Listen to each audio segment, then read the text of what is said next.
Hi అందరికీ నమస్తే welcome to Telugu one special interview నేను లక్ష్మి తన అంటే ఒకరిదే తాన అంటే అందరిది అనే నినాదం నార్త్ అమెరికా అంతా కూడా మారుమోగిపోయింది ఎలక్షన్స్ ముందు మరి ఎలక్షన్స్ తర్వాత మాత్రం ఒకటే పేరు అక్కడ ఇక్కడ మారుమోగిపోతోంది అదే నిరంజన్ శృంగవరపు ప్రస్తుతం ఆయన నా ముందున్నారు వారితో మాట్లాడదాం చాలా విషయాలకు సంబంధించి హాయ్ అండి హలో అండి లక్ష్మి గారు congratulations first of all thank you అండి ముందుగా తెలుగు వన్ ప్రేక్షకులందరికీ కూడా నా నమస్కారాలు వెరీ ఆనర్డ్ ఎందుకంటే 1-to-1 ఒకరితో ఒకరిగా ఇలా మాట్లాడుతూ ముఖాముఖిగా ఫస్ట్ ఇంటర్వ్యూ తెలుగు వన్తో we're very happy same here అండి thank you Lakshmi garu happy to be here yeah as I said అక్కడ ఇక్కడ ఇప్పుడు ఈ పేరు చాలా వినిపించేస్తోంది హౌఎవర్ ఎఫెక్టివ్ 2023 నుండి మీరు ఒక ప్రెసిడెంట్ అయినప్పటికీ కూడా బీయింగ్ అ వైస్ ప్రెసిడెంట్ ఇప్పుడు మీరు ఇలా ఇక్కడ ఉండడం చాలా happy at the same time we feel very proud to have you today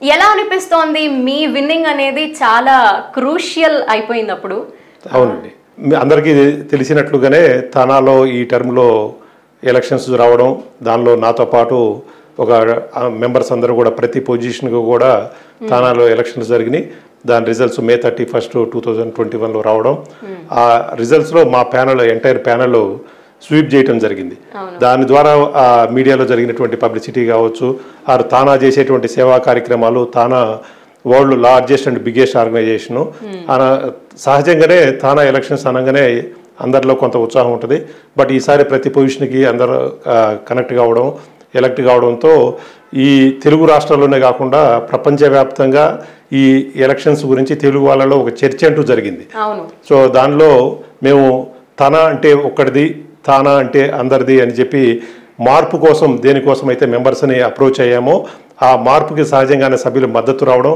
దాని ద్వారా మా ప్యానల్ విన్ కావడం అది తెలుగు రాష్ట్రాల్లో సంచలనం కావడం అనేది మీ అందరికీ తెలిసింది అండ్ ది స్లోగన్ ఎవరిది సార్ ఐడియా ఎవరిది తన అంటే ఒకటిది తానా అంటే అందరిది అనేది స్లోగన్ నాదండి బట్ మేమంతా ఒక నా ఓన్ ఐడియా ఈ టీం అంతా ప్యానలింగ్ అయిన తర్వాత మేమంటూ ఒక స్లోగనే కాదు మనం ఏం చేయాలనుకుంటున్నామో చెప్పడానికి అని చెప్పేసి తానా ఫర్ చేంజ్ అన్నాం ఆ తానా ఫర్ చేంజ్ అనేది టీం నిర్ణయం అండి సో మేమందరం కూడా ఆ స్లోగన్ ద్వారా సభ్యుల దగ్గరికి వెళ్ళడం జరిగింది నిరంజన్ గారు బేసిక్గా ఎలక్షన్ అంటే ఎప్పుడు కూడా హీట్ ఉంటుంది డెఫినెట్గా ఉంటుంది అది ఏ ఎలక్షన్ అయినా కూడా ఉంటుంది కానీ ఈసారి తానాలో అక్కడ జరిగే ఎలక్షన్కి సంబంధించి బెట్టింగ్లు పెట్టడం అంత రేంజ్ ఆఫ్ హైప్ క్రియేట్ చేసింది అంటే అక్కడ మేము వినేదాని కొద్దీ ఒక ఎలక్షన్ జరుగుతోంది ఒకరు విన్ అయ్యారు వారు మాట్లాడారు మీడియా ముందుకు వచ్చారు జస్ట్ లైక్ దట్ అలా కొట్టే తెచ్చేలాగే ఉండేవి బట్ దిస్ టైం అలా లేదు ఎవరు కంటెంట్ చేస్తున్నారో వాళ్ళ గురించి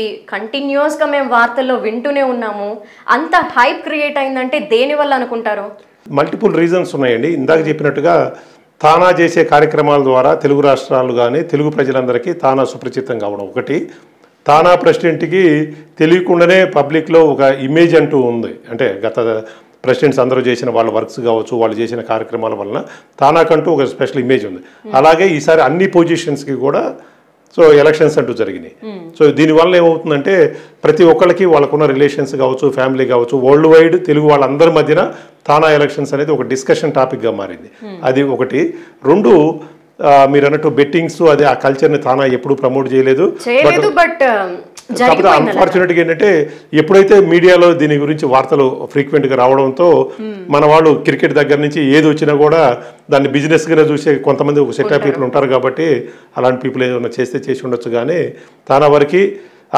ప్రత్యేకించి నా వరకు ఈ ఎలక్షన్స్ని ఆ ఎలక్షన్స్ వరకే చూసాం ఆ తరువాత ఎలక్షన్స్ అయిపోయిన తర్వాత తానాలో 2 ప్యానల్స్గా అంటే ఏం లేవు ఇప్పుడు అందరం కలిసిపోయాము అందరం కూడా తానా ద్వారా చేసే సేవా కార్యక్రమాలని తెలుగు రాష్ట్రాల్లోనూ అలాగే యూఎస్లో కూడా కంటిన్యూ చేస్తున్నాం ఇప్పుడు ఆ ఎలక్షన్స్ అన్నీ అయిపోయినాయి ఇప్పుడు ఆ హైప్ అంతా కూడా కామ్ డౌన్ అయింది సో ఇప్పుడు తానా లీడర్షిప్ దృష్టి ప్రస్తుతం ప్రెసిడెంట్ అంజయ్ గారు కావచ్చు వైస్ ప్రెసిడెంట్గా నేను కూడా మా దృష్టి అంతా కూడా నెక్స్ట్ 2 years కూడా తానా చేసే సేవా కార్యక్రమాల మీద ఉంటుంది కానీ సో గ్రూపులకు కానీ పాలిటిక్స్ కానీ సంబంధం లేదు. Okay, but sir as I said అక్కడ ఎవరైనా గెలిచినా అక్కడ ప్రజల్లో మాత్రమే ఇక ఆ పేరు కంటిన్యూ అవుతుంది. ఇక్కడ తెలుగు స్టేట్స్లో వెన్ ఎలక్షన్ అయిపోయిన తర్వాత మేము మళ్ళీ కామ్ డౌన్ అయిపోయి మర్చిపోయి ఎప్పుడైతే ఆ సభలు ఉంటాయో ఆ టైంలో మళ్ళీ రీస్టార్ట్ అవుతుంది. బట్ ఈసారి అలా లేదు, అది ఇంకా కంటిన్యూ అవుతూనే ఉంది, మీ పేరు ఇంకా ఇక్కడ వినిపిస్తూనే ఉంది. మేబీ ఇంకా ఇది ముందుకు కూడా ఇలాగే వెళ్తుందేమో అని నేను అనుకుంటున్నాను. అంటే ఎందువల్ల అనుకుంటున్నారు ఇదంతా? డెఫినెట్గా ఎలక్షన్లు జరిగిన తీరుతో తెలుగువారిలో ఆ ఉత్సాహం ఉన్నమాట వాస్తవం. దానికి ప్రత్యేకించి నేను ఆ రిజల్ట్స్ అయిపోయిన తర్వాత కోవిడ్ రిస్ట్రిక్షన్ వల్ల మొన్న November 7th ఇండియా రావడం జరిగింది. సో నేను ఫస్ట్ టైం ఇండియా రావడంతో అప్పటి నుంచి ఇక్కడ ఉన్నటువంటి మన అభిమానులు కావచ్చు, బంధువులు కావచ్చు, సో ఈ మనకి కావలసిన వాళ్ళందరూ కూడా ఇక్కడ రిసీవ్ చేసుకునే విధానం కావచ్చు, వీళ్ళ ఆపేక్ష చూస్తుంటే డెఫినెట్గా ఆ ఎలక్షన్స్ ప్రభావం కొంత ఉంది. అలాగే తానా చేసే సేవా కార్యక్రమాలు ఈ రెండింటిని కలిపి రిఫ్లెక్ట్ అవుతుందని చెప్పి నేను భావిస్తున్నాను. డెఫినెట్గా ఎలక్షన్కి వెళ్తున్నామంటేనే ఒక మోటో ఖచ్చితంగా ఉంటుంది. కొన్ని సేవా కార్యక్రమాలు ముందుగానే అనుకుంటారు, ఎలా వెళ్ళాలి అనేది ఒక ఐడియా అనేది ముందుగానే క్రియేట్ చేసుకునే వస్తూ ఉంటారు. సో మీ మోటో ఏముంది ఎలక్షన్ ముందు? ఎలక్షన్ ముందు కూడా నేను 2005లో స్టార్ట్ అయిన నా తానా ప్రస్థానం 2019 వరకు కూడా వివిధ పొజిషన్స్లో ఉన్నాను. 19 నుంచి 21 వరకు కూడా తానా ఫౌండేషన్ చైర్మన్గా ఉన్నాను. సో తానాలోకి ఎంట్రీనే సేవా కార్యక్రమాలు చేయడం ద్వారా స్టార్ట్ అయింది. సో అది కంటిన్యూ అవుతూనే ఉంది. ఈ ఎలక్షన్స్ కూడా ఎందుకు వచ్చినాయి అంటే, సో మేము చెప్పినట్టు మార్పు ఏదైతే అనుకున్నామో మార్పు ఏంటంటే, తానాలో సేవ చేసే వాళ్ళు ఎవరైనా వాళ్ళకి ఏమంటారు వాళ్ళ మోటో సేవ చేయటం అయితే దాంట్లో ఎవరు తెలిసి ఉండాల్సిన అవసరం లేదు, ఎవరు సపోర్ట్ అవసరం లేదు. వాళ్ళు ఫ్రీగా రావచ్చు, వాళ్ళకి అనుకున్న ప్రోగ్రామ్ కానీ వాళ్ళు చేసే సేవా కార్యక్రమాలు కంటిన్యూ చేయడానికి ఒక వెన్యూగా ఉండాలనేది మా స్లోగన్. సో దాని ద్వారానే మేము ఎలక్షన్స్కి పోవడం జరిగింది. ఇప్పుడు నాలాగా ఎవరైతే సేవ చేసే వాళ్ళు ఉన్నారో ఆ సేవ చేయాలనే ఉద్దేశం ఉండేవాళ్ళు ఎవరైనా కూడా తానాకి రావడం కానీ వాళ్ళు తానాలో లీడర్స్గా ఎస్టాబ్లిష్ కావడానికి కూడా ఒక మంచి వేదిక ఉండాలి అనేది మేము కోరుకున్నాం. ఆ వేదికని ఇప్పుడు ఈ ఎలక్షన్స్ ద్వారా ప్రూవ్ చేయగలిగాం. సో నెక్స్ట్ రాబోయే టర్మ్స్లో కూడా ఎలక్షన్స్ ఉండాలని అయితే కోరుకోవట్లేదు. But at the same time ఎవరైతే సేవా కార్యక్రమాల్లో పాల్గొన్నారో వాళ్ళు నిరభ్యంతరంగా కంటిన్యూ అయ్యేటట్టుగా చూడాల్సిన బాధ్యత కూడా అందరి మీద ఉంది. కాబట్టి ముందు కూడా అలాంటి రోజులు వస్తాయని ఆశిద్దాం. మీ ముఖ్య ఉద్దేశమే సేవా కార్యక్రమాల్లో ముందుండాలి అని. అండ్ ఈ రీసెంట్ డేస్లో మనం ఒక బిగ్గెస్ట్ క్రైసిస్ని చూసాము కరోనా వల్ల. ఇక్కడే కాదు అక్కడ కూడా అలాగే ఉంది పరిస్థితి. అమెరికా గురించి ఎన్నో వార్తలు విన్నాము, ఏ విధంగా ఉంది పరిస్థితి, కరోనా ఎంత ఎఫెక్ట్ చేసింది అని. ఆ టైంలో ఏం చేశారు సార్? కరోనా అనేది డెఫినెట్గా మన జనరేషన్లో చూస్తున్నటువంటి ఒక బిగ్గెస్ట్ పాండమిక్ సిచ్యువేషన్.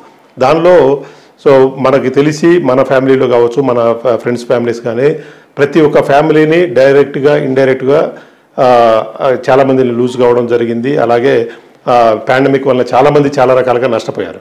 కానీ తానా ఫౌండేషన్ చైర్మన్గా ఉన్నాను నేను. ఆ టైంలో ఫౌండేషన్ చైర్మన్గా ఈ పాండమిక్ స్టార్ట్ అయిన తర్వాత ఫస్ట్ టైం నేను ఒక $100,000 మ్యాచ్ చేసి ఫౌండేషన్కి డొనేట్ చేయడం ద్వారా తానా సభ్యులు అందరిలో కూడా ఉత్సాహాన్ని నింపి డొనేషన్స్ కలెక్ట్ చేయడం జరిగింది. ఆ డొనేషన్స్ ద్వారా ఫస్ట్ మన ఆంధ్రప్రదేశ్లో Hyderabad and Telangana and as well as ఆంధ్రప్రదేశ్లో మాస్క్ డిస్ట్రిబ్యూషన్ నాన్ ప్రాఫిట్స్ చేయడం అనేది ఫస్ట్ తానా టేకప్ చేసిన ఇనిషియేటివ్. నాన్ ప్రాఫిట్ అది మాస్క్ డిస్ట్రిబ్యూషన్ ఫ్రీగా అందరినీ, అప్పటికి ఇంకా అవేర్నెస్ క్రియేట్ కాలేదు మాస్క్ అప్పుడప్పుడే వచ్చే టైంలో. అది నేను ఫౌండేషన్ చైర్మన్గా ఉన్నప్పుడు తీసుకున్న ఫస్ట్ ఇనిషియేటివ్. దాని తర్వాత ఎన్నో నాన్ ప్రాఫిట్స్ వచ్చినాయి. సో ప్రతి ఒక్కరు కూడా వాళ్ళకి తోచినట్టుగా ఇనిషియేటివ్ తీసుకున్నారు. అదే రకంగా మేము ఆ టైంలో ఎవరైతే పాండమిక్ వల్ల జాబ్స్ లూజ్ అయ్యారో, రియల్గా డే టు డే గడవడం కష్టంగా ఉన్న పీపుల్ ఎవరికో దాదాపు 1,00,000 కుటుంబాలకు పైగా గ్రోసరీ క్రెడిట్స్ ఇచ్చాం.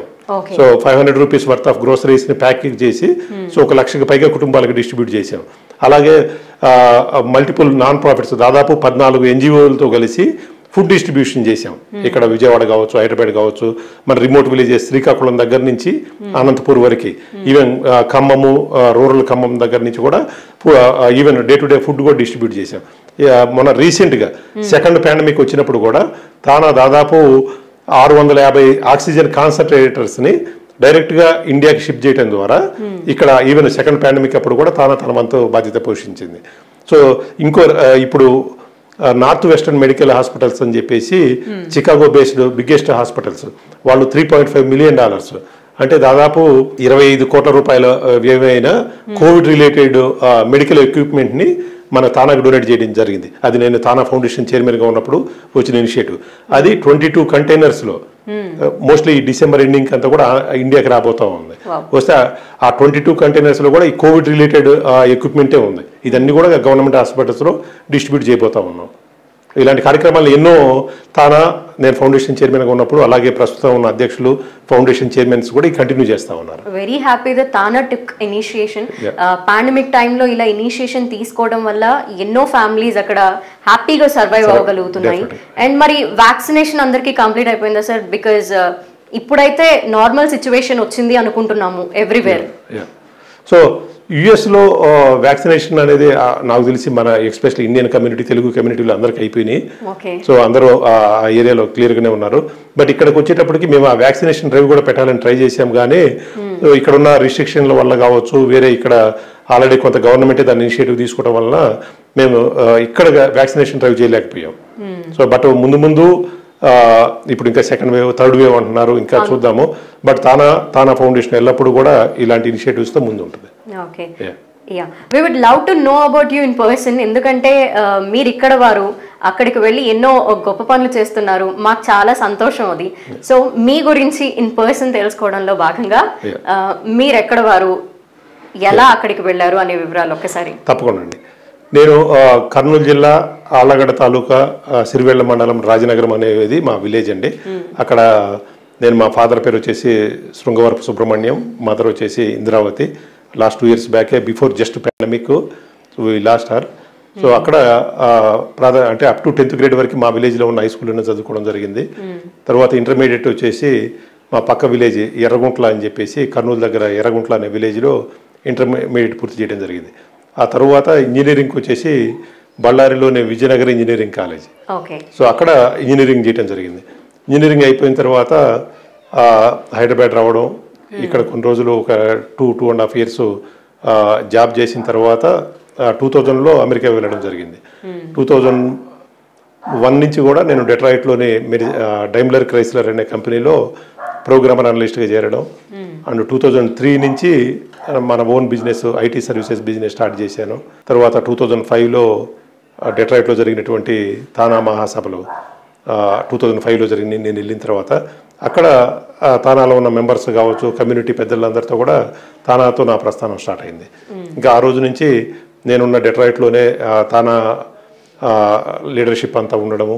సో మేము డే టు డే చేసే కార్యక్రమాలు కావచ్చు, మనం చేసే సేవా కార్యక్రమాలు, పర్సనల్గా కూడా నేను సర్వేష చారిటబుల్ ట్రస్ట్ అని చెప్పేసి మా విలేజ్, సరౌండింగ్ విలేజెస్లో కూడా కొంత యాక్టివిటీస్ చేయడం జరిగింది.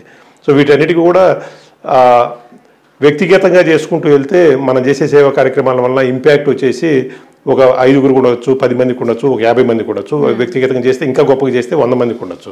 కానీ ఎప్పుడైతే మనం ఒక ఆర్గనైజేషన్తో అసోసియేట్ కాగలిగామో, ఎప్పుడైతే మనం ఒక గ్రూప్ ఆఫ్ పీపుల్ని కనెక్ట్ చేయగలుగుతామో, అప్పుడు ఆ సేవ పరిధిని పెంచగలుగుతాం అనే ముఖ్య ఉద్దేశంతోనే ఈ తానాలో చేరడం జరిగింది. ఒకసారి తానాలో చేరిన తర్వాత తానాలో ఉన్న మెంబర్స్ సహాయంతో కావచ్చు, ఆర్ డోనర్స్ కానీ, తానాకున్న హిస్టరీ వలన కానీ, సో తానాలో ఉన్న క్రెడిబిలిటీ వలన కూడా మేము చేసే సేవా కార్యక్రమాలు ఇంత పెద్ద ఎత్తున చేయడానికి వ్యక్తిగతంగా కొంత రీజన్ అయితే, ఈ ఆర్గనైజేషన్ వలన దాన్ని రీచ్ పెంచగలిగాం. సో తానాని రిసీవ్ చేసుకోవటంలో ఏ విధంగా ఉంటారు అక్కడ ప్రజలు? బికాజ్ మీరు ఎప్పటి నుండో తానాలో ఒక మెంబర్ కాబట్టి మీకు ఇంకా బాగా తెలుసు. సో తానా అనేది నేను ఇందాక అన్నట్టుగానే వరల్డ్లో biggest and oldest organization outside India. So అలాంటి పెద్ద ఆర్గనైజేషన్కి అది స్టార్ట్ అయిన 1977లో స్టార్ట్ అయింది.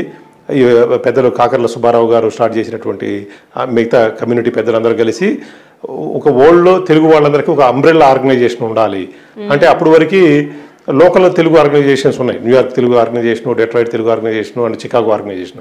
బట్ ఒక అంబ్రెల్లా ఆర్గనైజేషన్ ఉండి వీళ్ళందరినీ కన్సాలిడేట్ చేయగలిగితే మనం ఇంకా ఎక్కువగా తెలుగు వాళ్ళందరినీ ఒక చోట చేర్చొచ్చు అనేది ఆ రోజుకున్న ప్రైమరీ ఉద్దేశం. దానిలో వీళ్ళందరి ఉద్దేశంతో ఏర్పడిన తానా ఆ తరువాత తానా తెలుగు భాషకి చేసే సేవ కావచ్చు, అండ్ మరియు కల్చరల్ అని ప్రమోట్ చేయడంలో కావచ్చు, 77 నుంచి ఈ రోజు వరకు కూడా తానా అగ్రగామిగా ఉంది. సో ఈ రోజుకి కూడా తానా వచ్చేసి అమెరికాలో రీసెంట్గా లాస్ట్ ఇయర్ పాఠశాల అనే ఒక కార్యక్రమాన్ని, ఒక ప్రోగ్రామ్ స్టార్ట్ చేశాం, తానా పాఠశాల. దాని ద్వారా ఈరోజు దాదాపు 2000 మంది తెలుగు పిల్లలు తెలుగు నేర్చుకుంటున్నారు. ఈ రోజుకి మేము తానా గర్వంగా చెప్పుకోగలుగుతుంది. తెలుగు పిల్లలందరూ కూడా తెలుగు మాట్లాడడం కావచ్చు, రాయడం కావచ్చు,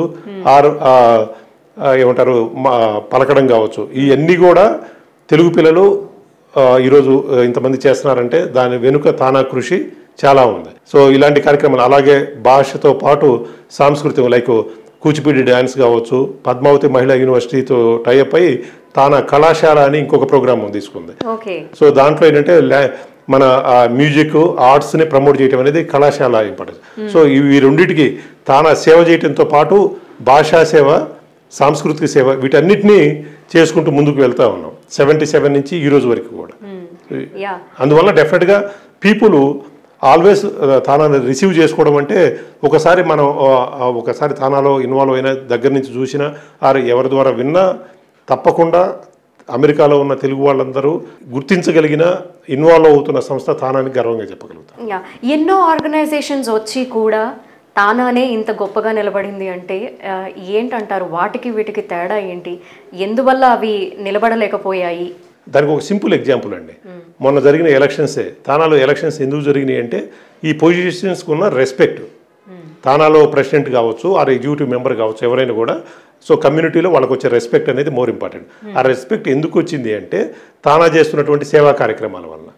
తానా ఎప్పటి నుంచో ఉన్న ఆర్గనైజేషన్, వీళ్ళు చేసే పనుల వలన తానాకు వచ్చిన క్రెడిబిలిటీ, ఆ క్రెడిబిలిటీ ఉండడం వల్లనే ఇంతమంది మేము పనిచేస్తామని ముందుకు రావడం, ముందుకు వచ్చే వాళ్ళలో కాంపిటీషన్ వచ్చింది.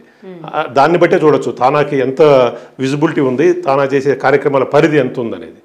సో డెఫినెట్గా ఎన్ని ఆర్గనైజేషన్స్ ఉన్నా పెద్దన్న పాత్ర తానా పోషిస్తుంది. యాజ్ యూ సెడ్, ఇందాక మీరు చెప్పారు ఇక్కడ నుండి వెళ్ళి అక్కడ ఉద్యోగంతో ఒక మంచి పొజిషన్కి రాగలిగానని. ఎంతోమంది ఆస్పిరెంట్ విద్యార్థులు ఇక్కడ చదువుకొని ఆ తర్వాత అక్కడికి వచ్చి వాళ్ళ లైఫ్ ఒక సక్సెస్ఫుల్గా లీడ్ అవ్వాలి అన్న ఉద్దేశంలో వస్తున్నారు. మరి అక్కడ జాబ్ సంపాదించడం అనేది అంత ఈజీ అంటారా? అంటే నేను విన్న దాని ప్రకారం అక్కడికి వచ్చి ఒక మంచి కంపెనీలో ఉండాలి అంటే అది బిగ్గెస్ట్ టాస్క్. చిన్న చిన్న ఉద్యోగాలు అనేవి లభిస్తాయి, కానీ పెద్ద ఉద్యోగం సంపాదించడం అనేది ప్రయారిటీస్ వైజ్గా కొంచెం లెస్ ఉంటుందేమో అని విన్నాను. నిజమంటారా అది? అది కొంత మట్టుకి నిజమేనండి. బట్ ఇక్కడికి వచ్చే స్టూడెంట్స్ అందరూ కూడా మంచి యూనివర్సిటీస్ని చూజ్ చేసుకుని రావాల్సిన బాధ్యత ఉంది. బట్ కాకపోతే ఇక్కడ నుంచి వచ్చే స్టూడెంట్స్ అందరూ కూడా అమెరికా రాగలిగితే చాలు, యూనివర్సిటీ ఏదైనా పర్లేదు, అమెరికాలో అడుగు పెడితే మన లైఫ్ మారిపోతుందనే ఉద్దేశం కొంత ఉంది. బట్ నేను చెప్పదలుచుకుంది ఏంటంటే అమెరికా కూడా ఇండియాలాగా ఒక దేశం. అక్కడ మంచి ఉంది, చెడు ఉంది. మంచి యూనివర్సిటీలు ఉన్నాయి, నార్మల్గా సింపుల్ యూనివర్సిటీస్ ఉన్నాయి. మీరు మీ గ్రౌండ్ వర్క్ని ప్రాపర్గా చేయండి, మంచి యూనివర్సిటీని చూజ్ చేసుకోండి. మీరు చదివే మాస్టర్స్ మీకు, మీ కుటుంబానికి కూడా హెల్ప్ అయ్యేటట్టుగా ఉండగలగాలి. అందుకని మంచి యూనివర్సిటీని చూజ్ చేసుకోండి. అక్కడ మీకు తెలిసిన ఫ్రెండ్స్, సీనియర్స్ని కానీ మీ ఫ్రెండ్స్ని కానీ అప్రోచ్ కండి. లేదు తానాలో కూడా మనం స్టూడెంట్స్ కోసం ఏ యూనివర్సిటీని చూజ్ చేసుకోవచ్చు అని చెప్పేసి ఒక గైడ్లైన్స్ కూడా పబ్లిష్ చేయడం జరిగింది. అక్కడ తానాన్ని రీచ్ అయినా కూడా మేము కొంత గైడెన్స్ ఇవ్వగలుగుతాం. బట్ మనం తీసుకున్న మాస్టర్స్ని బేస్ చేసుకొని మన జాబ్ ఆపర్చునిటీస్ కూడా ఉంటాయండి. సో మంచి యూనివర్సిటీలో చేరి మంచి కాలేజీలో ఉంటే డెఫినెట్గా you get a better opportunity. But తరువాత ఒకసారి కాలేజీ నుంచి బయటకు వచ్చిన తర్వాత మీరు మీ కెరీర్ దగ్గర కూడా మీకు ఏమైనా హెల్ప్ కావాలనుకుంటే తానా లీడర్షిప్ను కానీ ఎవరినైనా కూడా అప్రోచ్ అయితే మనకు తెలిసిన కంపెనీస్ కానీ వాళ్ళ కెరీర్ని ఏ రకంగా మౌల్డ్ చేసుకోవచ్చు అనే దగ్గర గైడెన్స్ ఇవ్వగలుగుతాం.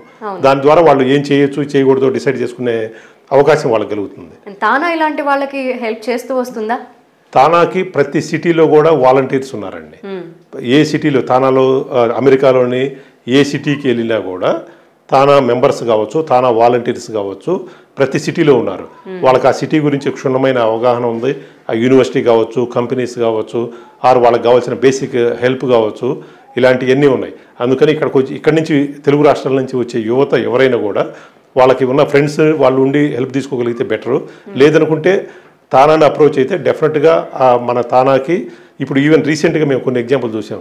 ఇక్కడ నుంచి మాస్టర్ స్టూడెంట్స్ వచ్చారు, వాళ్ళకి అకామిడేషన్స్ హెల్ప్ కావాల్సి వచ్చింది. సో ఇమ్మీడియట్గా ఫస్ట్ ఫ్యూ డేస్ హెల్ప్ కావాలంటే కూడా తానా వాలంటీర్స్ వాళ్ళకి తెలిసిన వాళ్ళ దగ్గర అన్ని అకామిడేషన్స్ దగ్గర నుంచి వాళ్ళు ఫస్ట్ టైం ఆ సిటీకి విజిట్ చేస్తున్నప్పుడు వాళ్ళ యూనివర్సిటీ క్యాంపస్ వరకు డ్రాప్ చేయటము, వాళ్ళకి కొంతమంది ఫ్రెండ్స్ని అటాచ్ చేయటము, ఇలాంటివి కూడా టేకప్ చేసామండి. సో డెఫినెట్గా స్టూడెంట్స్ ఎవరు వస్తున్నా కూడా ఏ సిటీకైనా, అమెరికాలో ఉన్న ఏ సిటీకి వచ్చినా కూడా మన తానా అప్రోచ్ అయితే we can help. Okay. And America విషయంలో అక్కడ ఉన్న పాత గవర్నమెంట్ వల్ల కొంతవరకు వీసా ప్రాబ్లమ్స్ అనేవి ఫేస్ చేశారు ఒక ఫ్యూ ఇయర్స్ బ్యాక్. ఇప్పుడు మేబీ అది కొంచెం ఏమైనా చేంజ్ అయ్యి ఉండొచ్చు. ఐ థింక్ H1B వీసాల గురించి I don't know much about it, but visas విషయంలో కొంచెం ప్రాబ్లం అయింది అని ఇప్పుడు ఏమన్నా ఈజీ అయిందంటారా, లేదంటే ఏదైనా హెల్ప్ఫుల్ గా ఉండేలా ఏదైనా ఇన్ఫర్మేషన్ వాళ్ళకి? ఇమిగ్రేషన్ అనేది తెలుగు వారికి ఇండియన్స్ అందరికీ కూడా ఇమిగ్రేషన్ అనేది ఒక బిగ్గెస్ట్ హర్డిల్గా ఫీల్ అవుతూ ఉంటారు. కానీ గవర్నమెంట్స్ మారినప్పుడు పాలసీస్ మారడం కూడా సహజం. ఇంతకుముందు ఉన్న గవర్నమెంట్లో వాళ్ళ immigration visionary is different. Biden government వచ్చిన తర్వాత immigration visionary is different. So డెఫినెట్గా రీసెంట్ టర్మ్స్లో మేము విన్నదాని ప్రకారం రీసెంట్గా 3 times బెటర్ ఎక్కువ మంది స్టూడెంట్స్ ఈ అకాడమిక్ ఇయర్లో రావడం జరిగింది. సో లాస్ట్ 2 years మీరు అన్నట్టు కొంత స్టూడెంట్స్ పాండమిక్ కావచ్చు, అక్కడ ఉన్న ఇమిగ్రేషన్ రిస్ట్రిక్షన్ వల్ల కావచ్చు, కొంత తగ్గిన మాట వాస్తవం. బట్ ఈ ఇయర్ చాలామంది వచ్చారు. సో డెఫినెట్గా రావడం మంచిదే, చదువుకోవడం మంచిదే. కానీ ఇందాక చెప్పినట్టుగా మంచి కాలేజీ, మంచి ఎన్విరాన్మెంట్లో ఉండవలసిన బాధ్యత కూడా వాళ్ళ మీద ఉంది. సో వాళ్ళు చేయగలిగింది ఏంటంటే సో మంచిని చూజ్ చేసుకోవడానికి ఏదైనా హెల్ప్ కావాలనుకుంటే తానా లాంటి ఆర్గనైజేషన్ అప్రోచ్ కావడం. మీ ఇంట్రెస్ట్ ఏంటి అంటే యుఎస్ వెళ్ళాలి అన్నది ముందు నుండియా, లేదంటే జస్ట్ జాబ్ వచ్చింది కాబట్టి యుఎస్ మీరు మూవ్ అయ్యారా?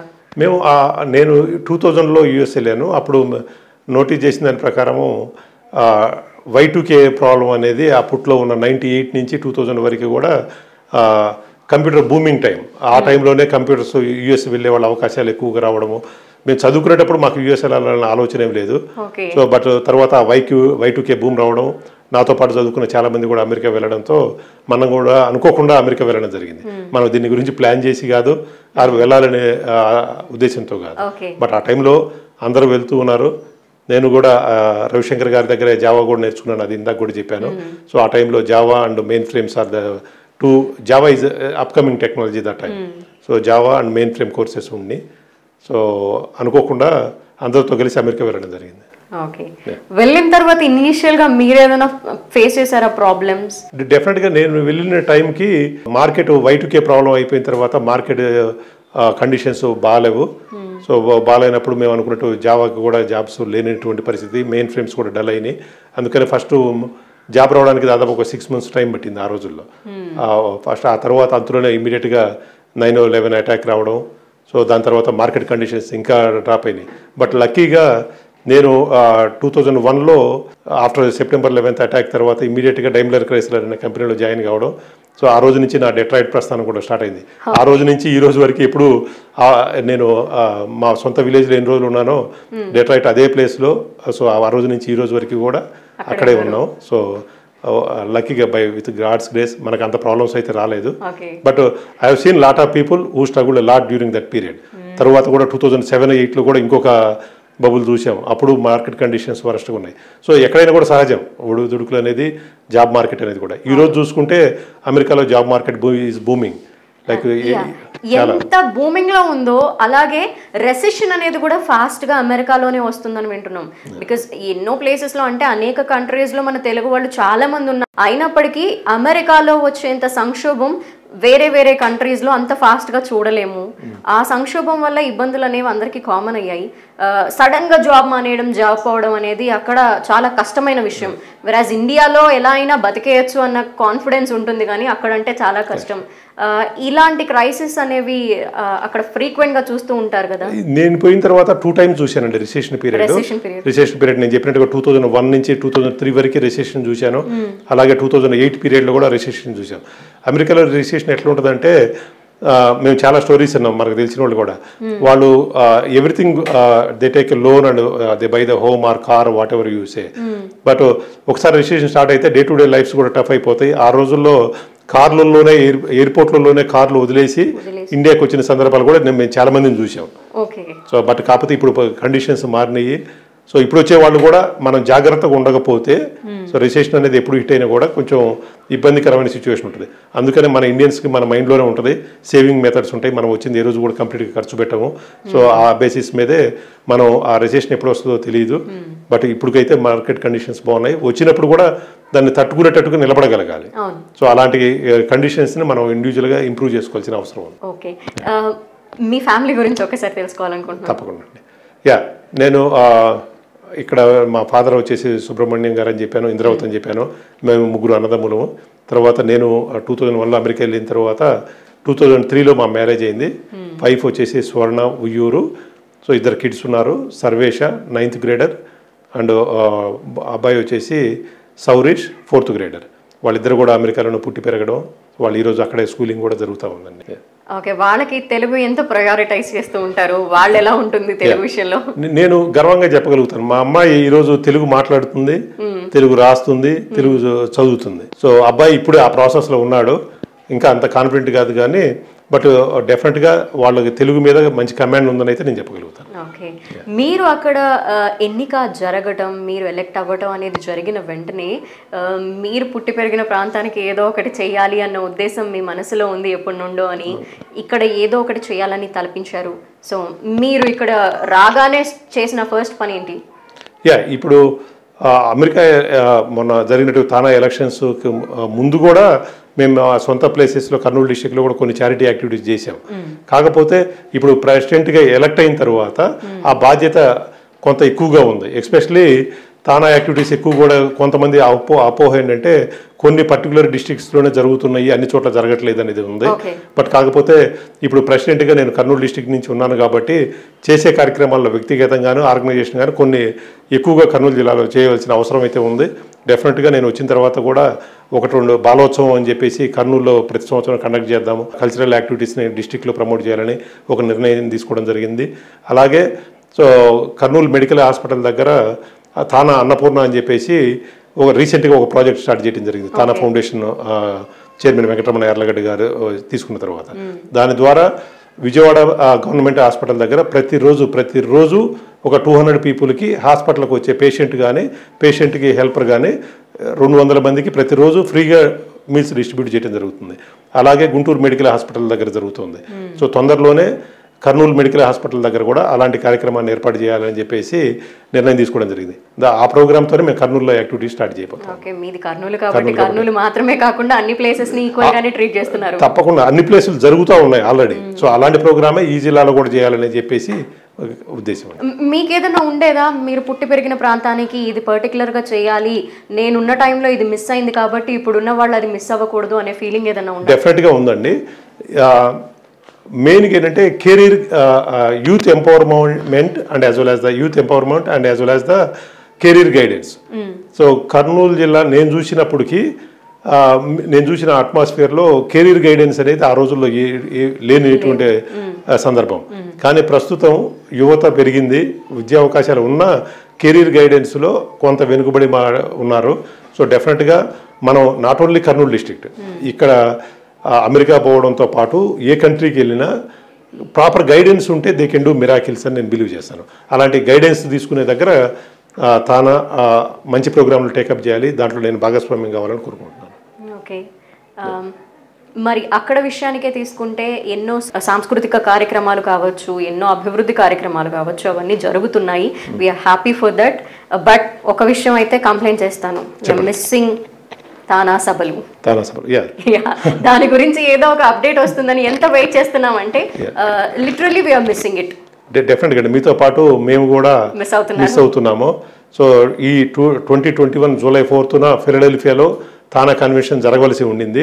బట్ అది ప్రెసిడెంట్ జైతాళూరి గారు ఆ టైంలో ప్రెసిడెంట్గా మంచి పెద్ద ఎత్తున సభలు చేయాలని చెప్పి చాలా ప్లానింగ్ కూడా జరిగింది. బట్ అన్ఫార్చునేట్లీ కోవిడ్ సిచ్యువేషన్ వలన ఆ సభలు క్యాన్సిల్ చేయవలసి వచ్చింది. బట్ తప్పకుండా రేపు అంజయ్ గారి ఆధ్వర్యంలో 23లో మంచి సభల్ని మీరు 23 జూలై మంచి సభల్ని చూడొచ్చు. తానా చేసేటువంటి కన్వెన్షన్ అనేది రియల్గా చాలా ఆర్గనైజేషన్స్కి ప్లస్ ఆంధ్ర తెలంగాణలో ఉన్న తెలుగు వారికి కూడా ఆ సభల కోసం వెయిట్ చేస్తూ ఉంటారు. మీలాగే మేము కూడా ఉన్నాం, మేము కూడా వెయిట్ చేస్తున్నాం. సో 23 జూలైలో తప్పకుండా అందరిని కలుద్దాం. వావ్, మీ డేట్ చెప్పేశారు కాబట్టి ఇప్పుడు మాకు హ్యాపీ అనిపిస్తుంది. బట్ సార్, తానా మహాసభలు అనగానే ఇక్కడ నుండి ఎంతో మంది అక్కడికి వస్తూ ఉంటారు. బట్ ఒక్క చిన్న విషయం ఏంటంటే అక్కడకు వచ్చిన వాళ్ళలో ఎంతమంది మళ్ళీ రిటర్న్ బ్యాక్ అవుతున్నారు అనే విషయంలో చాలా కన్ఫ్యూజన్ ఉంటుంది, ఇక్కడ వారికి అలాగే అక్కడ వారికి అని. కొంతమంది వచ్చి అక్కడే సెటిల్ అయిపోయారు వెళ్లకుండా తిరిగి అని మేము కూడా విన్నామండి ఇది. బట్ తానాకున్న రెస్పాన్సిబిలిటీ ఏంటంటే ఒక గెస్ట్స్ని ఆ ఏరియాస్లో ఎక్స్పర్టైజ్ ఎవరైతే ఉన్నారో వాళ్ళని సభలకు తీసుకెళ్ళి అక్కడ వారికి పరిచయం చేయటం, అక్కడ ఉన్న టాలెంట్ని కూడా ఇక్కడ వారికి పరిచయం చేయడం అనేది ఆ కన్వెన్షన్ యొక్క ముఖ్య ఉద్దేశం. సో ఒకసారి ఇన్విటేషన్ ఇచ్చి ఆ పీపుల్ని అక్కడికి తీసుకెళ్ళిన తర్వాత ఆ సభల్లో పార్టిసిపేట్ చేసినాక రిటర్న్ పంపించడం కూడా తాను కొంతవరకే బాధ్యత తీసుకోగలుగుతుంది. ఎందుకంటే వాళ్ళని ఎయిర్పోర్ట్ దాకా తీసుకెళ్ళి ఎక్కియటం అనేది మనం తాను చేయలేకపోవచ్చు. సో బట్ మీరు అన్నట్టు అట్లాంటి రూమర్ అయితే కొంత ఉంది, దాంట్లో నిజమెంతో నాకు తెలియదు కానీ బట్ తాను రెస్పాన్సిబిలిటీ డెఫినెట్గా we obey all the rules. Like US government ఏదైతే చెప్పిందో మేము కన్వెన్షన్స్కి తీసుకురావడము, వాళ్ళని పంపించాలని చెప్పేసి వాళ్ళు మా సైడ్ నుంచి పెట్టి రిటర్న్ టికెట్ కూడా గెస్ట్లు ఎవరైతే అఫీషియల్ గెస్ట్లు ఉన్నారో వాళ్ళకి చేస్తూ ఉంటాం. బట్ అక్కడ ఇక్కడ ఎక్కడైనా మిస్యూజ్ జరుగుతూ ఉంటుందంటే అది కొంత మా పరిధిలో లేని విషయం. బట్ మా వరకు మేమైతే ఆ ప్రయత్నం గట్టిగా అట్లాంటివి ఏమైనా ఉంటే కూడా మిస్యూజ్ కాకుండా చూస్తాం. ఓకే. అండ్ తానా మహాసభలు ఈసారి జరగబోతున్న వాటికి మోటో ఏ విధంగా ఉండబోతుంది, ఏ దారిలో వెళ్ళబోతున్నారు? అది ఇంకా అంత డిస్కషన్ జరగలేదండి. అది ప్రెసిడెంట్ అంజయ్ గారు అండ్ ఎగ్జిక్యూటివ్ కమిటీ డిసైడ్ చేసుకుని అది ఒక్కొక్కసారి ఒక్కొక్క థీమ్తో వెళ్తూ ఉంటాము. సో ఒకసారి భాష కావచ్చు, ఒకసారి యూత్ కావచ్చు, అట్లా రకరకాల థీమ్స్ ఉంటాయి. బట్ ఈసారి ఇంకా 23 దానికి ఇంకా ఆ లెవెల్ ఆఫ్ డిస్కషన్ ఇంకా టైం ఉంది కాబట్టి జరగలేదు. బట్ అది ఒకసారి అంజయ్ గారు వీళ్ళు కమ్యూనికేట్ టు ద టీమ్. అంటే ప్రతిసారి అనుకున్నది అనుకున్నట్టే జరుగుతుందా, లేదంటే ఎక్కడైనా డీవియేట్ అవుతున్నట్టు మీకు ఏమన్నా ఎప్పుడైనా అనిపించిందా? తప్పకుండా అండి. ఒక ఆబ్జెక్టివ్ ఉన్న తర్వాత రీచ్ కావాలని ట్రై చేస్తాము. సో ఒక్కొక్కసారి ఆబ్జెక్ట్ ను రీచ్ అవుతాము, ఒక్కోసారి కొంచెం అది ఎంతవరకు. బట్ ఆల్వేస్ తానా సైడ్ నుంచి లీడర్షిప్ నుంచి ఆ ప్రయత్నం అయితే ఖచ్చితంగా ఉంటుందండి. ఒక్కోసారి కొంచెం సైడ్ ట్రాక్ పడుతున్న తెలిస్తే కూడా మేము కరెక్ట్ చేస్తాము. బట్ మన ముందు ఏంటంటే ఇంతకుముందు ఎలా చేసామనే దానికంటే కూడా ఇక ముందు ఎలా చేయబోతున్నాం అనే దాని మీద మన ఫోకస్ పెట్టి మనకు తెలిసి ఎలాంటి తప్పులు ఏమైనా ఉంటే వాటిని కరెక్ట్ చేసుకోవడానికే ప్రయారిటీ చేసుకుంటే ముందుకెళ్తాం. నిరంజన్ గారు, ఎక్కడైనా ఏ ఆర్గనైజేషన్లో అయినా చిన్నవి జరిగినా పెద్దవిగా చూపెడతారా, లేదంటే నిజంగా ఉందా అనేది వీ డోంట్ నో. వెన్ న్యూస్లో కానీ ఏదన్నా వాటిల్లో వినడం వల్ల కొన్ని తెలుస్తూ ఉంటాయి. వేరే తానా గురించి కూడా కొన్ని వింటూ ఉంటాము, ఏదో ఒక లుక్కలుక్కలు ఉంటూనే ఉంటాయి అని. నిజంగానే ఉన్నాయా, లేదంటే మేం పెద్దగా చూస్తున్నామా, చూపిస్తున్నారా, ఏంటి తెలీదు. అంటే నేను ఒపీనియన్ డిఫరెన్సెస్ అనేది మన వైఫ్ అండ్ హస్బెండ్ దగ్గర నుంచి ఆర్గనైజేషన్ వరకు ఎక్కడైనా ఒపీనియన్ డిఫరెన్సెస్ ఉంటాయండి. దాంట్లో అయితే తానా ఒక ఎక్సెప్షన్ అని నేను కూడా చెప్పను. కాకపోతే ఒక డెసిషన్ అనేది ఒక ఎగ్జిక్యూటివ్ కమిటీ కానీ లేకపోతే బోర్డ్ ఆఫ్ డైరెక్టర్స్ కానీ తీసుకున్న తర్వాత సో అందరూ కూడా దాన్ని ఫాలో కావడమే. సో బట్ ఆ ఒపీనియన్ డిఫరెన్సెస్ వచ్చేటప్పటికి అది ఆ ఇన్ఫర్మేషన్ ఎక్కడైనా బయటకు వస్తే దాన్ని చూపించేసి ఏమంటారంటే లేదు ఏదో గ్రూపులు ఉన్నాయనో లేకపోతే ఒపీనియన్స్ డిఫరెంట్గా ఉన్నాయి ఆ డిఫరెంట్ డైరెక్షన్లో పోతుందని ఉంటుంది. బట్ ప్రెసిడెంట్కి ఫుల్గా సపోర్ట్ చేయడానికి సో ఎగ్జిక్యూటివ్ కమిటీ కానీ బోర్డు కానీ సిద్ధంగా ఉంది. బట్ తానాని మేము అనుకున్నట్టుగా మార్పు సైడ్గా తీసుకెళ్లాలనే మా ప్రయత్నం. ఓకే. ఓవరాల్ అక్కడ ఎంతమంది తెలుగు వాళ్ళు ఉంటారండి? దాదాపు 10 లక్షలకు పైగా తెలుగు వాళ్ళు ఉన్నారండి అమెరికా మొత్తము. బట్ తానా వరకు వచ్చేసేటప్పటికి ఇప్పుడు దాదాపు 42,000 43,000 మంది సభ్యులు ఉన్నారు. సో తానా ఇందాక చెప్పినట్టుగా ఇంకా ఈ సంవత్సరం కానీ ముందు కూడా తానా చేసే కార్యక్రమాల వలన పెద్ద ఎత్తున మెంబర్స్ కూడా వస్తారని చెప్పి ఎక్స్పెక్ట్ చేస్తున్నాం. ఓకే. అంటే ఎవరెవరు ఏం కోరుకుంటున్నారు అనేది తెలుసుకోవడం కోసం వాళ్ళ డెవలప్మెంట్ వాళ్ళ సైడ్ నుండి ఎలా ఉండాలి అని కోరుకుంటున్నారో దాన్ని బట్టే ముందుకు వెళ్తుంది. కాబట్టి గ్యాదర్ అయ్యి ఏదన్నా ఉంటుందా, కాన్ఫరెన్సెస్ లాంటివి జరుగుతూ ఉంటాయా? కాన్ఫరెన్స్ అనేది 2 yearsకి ఒకసారి తానా చేసేటువంటి పెద్ద సభలు. దాంతో పాటు మేము రీజనల్ కాన్ఫరెన్సెస్ అంటాము, లేదనుకుంటే లోకల్ బాడీ మీటింగ్స్ అని చెప్పేసి లోకల్గా కూడా చిన్న ప్రోగ్రామ్స్ అన్ని కూడా జరుగుతూ ఉంటాయండి. అది ప్రతి వీకెండ్ కూడా ఎక్కడో చోట ఏదో ఒకటి జరుగుతూనే ఉంటుంది. దీని ద్వారా మేము ఆ ఇన్పుట్స్ కూడా తీసుకుంటూ ఉంటాం. అంటే ఏది నీడ్ ఉందని చెప్పేసి మనం అనుకున్నట్టే కాకుండా డిఫరెంట్గా కమ్యూనిటీ నుంచి ఏమి ఎక్స్పెక్ట్ చేస్తుందని చెప్పేసి ఇన్పుట్స్ని గ్యాదర్ చేసి వాటిని పాసిబిలిటీస్ కూడా చూసుకొని మనం ఇక్కడ ఏంటంటే మనకు ఒక థాట్ ఉన్నంత మాత్రాన్ని చేయటం కూడా పాసిబుల్ కాదు. బట్ దానికి కావాల్సిన రీసోర్సెస్ని కూడా మనం ప్లాన్అప్ చేసుకోవాల్సిన అవసరం ఉంది. సో దానికి ఎన్ని పాసిబిలిటీస్ని బట్టి తానా ప్రోగ్రామ్స్ని టేకప్ చేస్తూ ఉంటాం. ఓకే. అక్కడి ప్రజలకి ఏం కావాలి మేజర్గా? Telugu importance as well as సాంస్కృతిక కార్యక్రమాల్లో ఉంటున్నారు, బేసిక్ నీడ్స్ అన్నీ ఉన్నాయి. అక్కడ కావాల్సింది 2 things అండి. ఒకటి కమ్యూనిటీగా ఎప్పుడైనా క్రైసిస్ వచ్చినప్పుడు మనం అంటూ ఒక హెల్ప్ చేసే ఒక పర్సన్ కావాలి. అది ఆర్గనైజేషన్ కావచ్చు, ఒక ఫ్రెండ్ కావచ్చు. ఫర్ ఎగ్జాంపుల్ కొన్ని ఇన్సిడెంట్స్ జరుగుతూ ఉన్నాయి మనకి, మన ఇండియన్స్ మీద అటాక్స్ కావచ్చు, లేకపోతే అక్కడ ఏదైనా యాక్సిడెంట్స్ అయి చనిపోవడం కావచ్చు. ఇలాంటివి జరిగినప్పుడు కమ్యూనిటీగా రెస్పాండ్ కావాల్సిన బాధ్యత తానా లాంటి ఆర్గనైజేషన్స్ మీద ఉంది. సో ఇమిగ్రేషన్ ఇష్యూ వచ్చింది, అక్కడ రిప్రజెంట్ చేయగలిగేటప్పుడు తానా లాంటి ఆర్గనైజేషన్ కావాలి. అది మనకి ఇమ్మీడియట్గా అక్కడ కావాల్సిన అవసరం ఇమిగ్రేషన్ ఇష్యూస్ కానీ లేదంటే కమ్యూనిటీలో రేసిజం లాంటివి ఎప్పుడన్నా జరిగినప్పుడు ఒక ఆర్గనైజేషన్గా ముందుండి ప్రాపర్ రిప్రజెంటేషన్ అక్కడ లోకల్ బాడీస్కి రిప్రజెంట్ చేయాల్సిన అవసరం ఉంది. అక్కడ తానాతో పాటు మిగతా ఆర్గనైజేషన్స్ ఇండియన్ ఆర్గనైజేషన్స్ అన్ని కూడా అవసరాన్ని బట్టి ముందుకెళ్తూ ఉంటాయి. అది ఒకటి. రెండు, ఏదైనా అనుకోకుండా యాక్సిడెంట్స్ కానీ ఇంకోటి జరిగినప్పుడు అక్కడ ఏదైనా చనిపోయినప్పుడు వాళ్ళని మోస్ట్ ఆఫ్ ద టైమ్స్ వాళ్ళ పేరెంట్స్ కావచ్చు, వాళ్ళ బంధువులు కావచ్చు, ఆ బాడీస్ని ఇండియా పంపించాలని చెప్పేసి చాలా కష్టం అవుతుంది. అక్కడ తానా మోహన్ అన్నపనేని గారి ఆధ్వర్యంలో ఒక టీమ్ స్క్వేర్ అని ఒక బాడీని డెవలప్ చేయగలటం జరిగింది. దాని ఉద్దేశం ఏంటంటే అక్కడ ఇండియన్ కాన్సులేట్స్తో వర్క్ చేయటము, దానికి కావాల్సిన లాట్ ఆఫ్ పేపర్ వర్క్ ఉంటుందండి. సో వాటినన్నింటినీ ప్రాపర్ ఇన్ టైంలో కంప్లీట్ చేసి వాళ్ళని ఇక్కడ ఫ్యామిలీస్తో కోఆర్డినేట్ చేసుకుంటూ, సో అవసరమైన చోట ఈవెన్ మనీ రిలేటెడ్ హెల్ప్ కావాలనుకున్న కూడా చేసుకుంటూ వాటిని ఎంత తొందరగా పాసిబుల్ అయితే అంత తొందరగా ఇండియాకి కమ్యూనికేట్ చేయటం. ఒకటి నేను గర్వంగా చెప్పగలుగుతాను, ఈరోజు 911 అని చెప్పేసి అమెరికాలో ఒక టోల్ ఫ్రీ నెంబర్ ఉంటుంది. ఆ నెంబర్కి ఏదైనా ఒక పర్టికులర్గా ఇన్సిడెంట్ జరగగానే ఫస్ట్ పోయే కాల్ 911 అంటే అమెరికన్ గవర్నమెంట్ పోలీసులకు వెళ్తుంది. సెకండ్ కాల్ మన ఇండియన్స్ అయితే నాట్ ఓన్లీ తెలుగు, నేను ఇక్కడ చెప్తున్నాను తెలుగే కాదు, ఇండియన్స్ లో ఎవరికి ఇట్లాంటి ఇన్సిడెంట్ జరిగినా సెకండ్ కాల్ తానాకు వస్తుంది. 1-800 అవర్ టోల్ ఫ్రీ నెంబర్.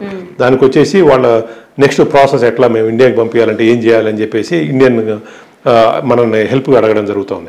మనం ఇందాక చెప్పినట్టుగా వాలంటీర్స్ అందరూ ఉన్నారు ప్రతి సిటీలో కూడా. వాళ్ళు అక్కడ వాళ్ళ ఫ్యామిలీని కానీ వాళ్ళ పర్సన్ అప్రోచ్ అయ్యి వాళ్ళకి కావాల్సిన హెల్ప్ చేసుకుంటూ ఇప్పుడు 3 to 4 డేస్లోనే ఇండియాకి పంపించగలి. ఒకప్పుడు 15 డేస్ వరకు కూడా పట్టిన సందర్భాలు ఉన్నాయి. సో ఇప్పుడు maximum 3 to 4 days. Even Indian consulates అవసరమైతే శనివారం ఆదివారం కూడా వాళ్ళ కాన్సులేట్స్కి వచ్చేసి పేపర్ వర్క్ కంప్లీట్ చేస్తారు. తానా ఒకసారి వాళ్ళని అప్రోచ్ అయ్యి మనకి ఈ పేపర్ వర్క్ కావాలి, ఈ డాక్యుమెంటేషన్ ఫినిష్ చేయాలి అంటే ఏదో అది సాటర్డే అయినా, వీకెండ్ అయినా, వీక్ డే అయినా, నైట్ టైమ్స్ అయినా వాళ్ళు వచ్చేసి ఆ డాక్యుమెంటేషన్ అంతా కూడా కంప్లీట్ చేస్తారు. అలాంటి ర్యాపో తానా బిల్డ్ చేసింది. సో అది ఇండియన్స్ అందరికీ కూడా హెల్ప్ అవుతుంది. ఈరోజు వాళ్ళు ఒకసారి మనిషి ఒక కుటుంబ సభ్యుడిని కోల్పోయిన తర్వాత ఏం చేయాలో ఎవరికి ఐడియా ఉండదు. సో అట్లాంటి సిచ్యువేషన్లో ఈ వాలంటీర్స్ యాక్టివేట్ అయ్యి వాళ్ళకి అక్కడ యుఎస్లో కానీ లేదనుకుంటే వాళ్ళ ఫ్యామిలీ సభ్యుల ప్రకారం ఇండియాకి కానీ వాళ్ళకి ఏదిగా అవసరమైతే వాళ్ళని కోఆర్డినేట్ చేస్తూ ఇలాంటి కార్యక్రమాలు, ఇలాంటి 2 సిచ్యువేషన్ల దగ్గర కూడా అమెరికాలో ఉన్న తెలుగు వారికే కాదు ఇండియన్స్కి ఎవరికి అవసరం వచ్చినా ఆర్గనైజేషన్స్ ముందు ఉంది. దాంట్లో తానా ప్రథమ భాగానం ఉంది. అండ్ తానాకి ఆల్వేస్ సపోర్ట్ ఉంటుందా US government in what ever needed? డెఫినెట్గా సపోర్ట్ ఉంటుందండి. ఎందుకంటే ఇప్పుడే చెప్పాను biggest and oldest. So 45,000 members ఉన్న ఆర్గనైజేషన్ అనేటప్పటికి అమెరికానే కాదు ఏ దేశమైనా రెస్పెక్ట్ ఇస్తుంది. సో అమెరికన్ గవర్నమెంట్ కానీ అక్కడ కాంగ్రెస్ మెన్ కానీ సెనేటర్స్ కానీ అక్కడ ఉన్నటువంటి మన ఇండియన్ కాన్సులేట్స్ కానీ ఈవెన్ ఇండియన్ కాన్సులేట్స్ కూడా హెల్ప్ కోసం తానాన్ని రీచ్ అవుతాయండి. ఇండియన్ కాన్సులేట్స్ 4 or 5 ప్లేసెస్లోనే ఉన్నాయి. ఇక్కడ ఇండియన్ కాన్సులేట్స్ కూడా ఉన్నాయండి. వాళ్ళకి ఏదైనా ఒక ప్రోటోకాల్ ప్రకారం వాళ్ళకి ఏదైనా ఇన్ఫర్మేషన్ వచ్చినా వాళ్ళు ఇమ్మీడియట్గా తానాన్ని కూడా అప్రోచ్ అవుతారు. ఎందుకంటే తానా నెట్వర్క్ అట్లా ఉంటుంది. అన్ని సిటీస్లో కూడా ఉండడంతో కాన్సులేట్స్ ఒక 4-5 ప్లేసుల్లోనే ఉంది. సో కాబట్టి తానాన్ని అప్రోచ్ కావడం, సో మనం వాళ్ళతో కోఆర్డినేట్ చేసుకుంటూ అక్కడ ప్రోగ్రాంలు చేయటం కావచ్చు, లేదనుకుంటే వాళ్ళకి అవసరమైన ఈ ఇన్ఫర్మేషన్ మనం ఇస్తూ కూడా డెఫినెట్గా వాళ్ళ కోఆపరేషన్ ఉంది. డెఫినెట్గా we are expecting the same cooperation from everybody. So డెఫినెట్గా తానా యుఎస్ కాన్సులర్ జనరల్ కావచ్చు, ఇండియన్ కాన్సులర్ జనరల్ కావచ్చు, అందరూ వాళ్ళ హెల్ప్ చేస్తూ ఉన్నారు. గుడ్ టు నో అందరూ సపోర్ట్ చేస్తున్నారు అనేది. మీ మిషన్ రాబోయే రోజుల్లో ఏ విధంగా ఉండబోతోంది, ఎలా ముందుకు వెళ్ళబోతున్నారు? తానా ఒక మిషన్ స్టేట్మెంట్ ఏంటంటే to identify and address social, cultural, educational needs for Telugu community in north America in particular and Telugu community in general. ఇది తానా మిషన్ స్టేట్మెంట్. సో దాన్ని బేస్ చేసుకొని మన ప్రయారిటీస్ని డిసైడ్ చేసుకుంటూ నేను ప్రెసిడెంట్గా 23-25 టైంలో డెఫినెట్గా తానాని ఇప్పుడున్న దానికంటే కూడా ఇంకా ముందుకు తీసుకుపోయే ఉద్దేశంతో అందరిని కలుపుకుంటూ ముందుకు తీసుకెళ్తానని చెప్పి తెలియజేస్తున్నాను. Okay, we're very happy to have you today. And మీ యొక్క ముఖ్యమైన ఉద్దేశం ఏదైతే ఉందో అందరినీ అక్కడ ఉన్న వాళ్ళందరికీ కూడా వారి సంక్షేమం చూసుకుంటూ వారికి అవసరమైనవన్నీ ఏవైతే ఉన్నాయో నీడ్స్ అన్ని తీరుస్తూ తానా ద్వారా మీరు ఎప్పుడూ కూడా తెలుగు వారికి అందుబాటులో ఉండడం అనేది చాలా హ్యాపీయెస్ట్ థింగ్. వన్స్ అగైన్ మీకు కంగ్రాచులేషన్స్. ఇలా ఎలెక్ట్ అవ్వడమే కాకుండా ఇక్కడ కూడా సేవా కార్యక్రమాల్లో మీరు ముందుండడం అనేది చాలా happiest thing. Thank you so much to have you to here. Thank you Lakshmi garu. Nice talking to you.